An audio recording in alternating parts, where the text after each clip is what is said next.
The last one on my list is stacking realities, and you've heard me do this 100 times. I remember the first time I saw stacking realities being demonstrated, because, and actually you've seen this in many, many different places. The first time I ever saw it demonstrated was on the two Ronnies, when Ronnie Corbett would start telling one story, and then he would break off into another. And I remember he was telling this story about going to it was a golf day, and he was sitting in his big chair and telling this story, and he said, you know, because his stories were personal accounts of things that had happened. Just like when the first time I saw Bandler training, he literally walked up onto the stage, sat down, and you got to understand, he had like loud rock music playing and that sort of thing, and you know, 500 people in the room, really, you know, and they'd really got the energy up. He walked up on the stage, sat down, and then said, I remember the first time I ever saw Milton H. Erickson, MD,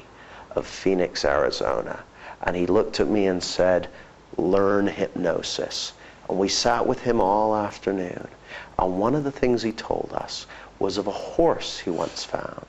Apparently, he said, I was walking home from the farm one day, and I came across this horse.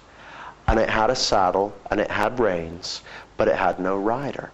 And we didn't know where it was from. And so what he did was he got up on the horse, and he took the reins in his hand, and he guided it back onto the road, and the horse just started walking.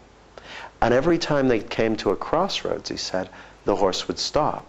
And he said every time the horse stopped, he would just wait. And after a little while, the horse would take one of the roads.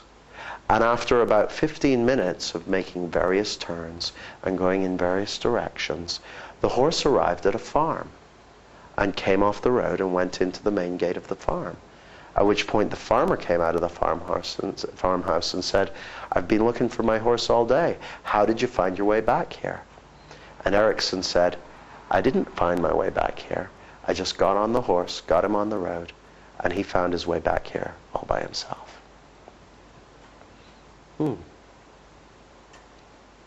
So, stacking realities is the process of opening one loop, then opening another, then opening another, then opening another, and it puts people into an altered state.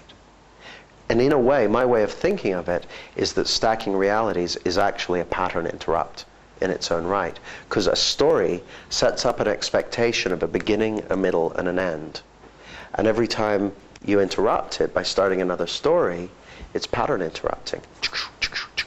The funny thing is, when you tell stories, people basically go into milk and cookies land. And there's aspects of age regression and everything. So stories are a really good way of getting people to go into a trance.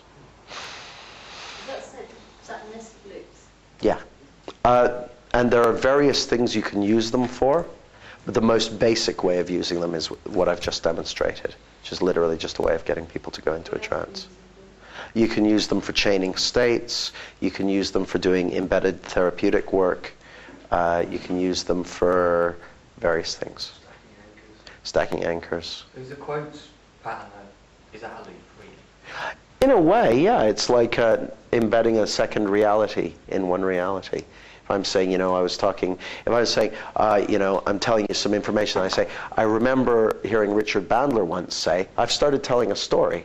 And then I'm dropping another reality, which is the message, into the story. So that's one way of doing it. Yeah.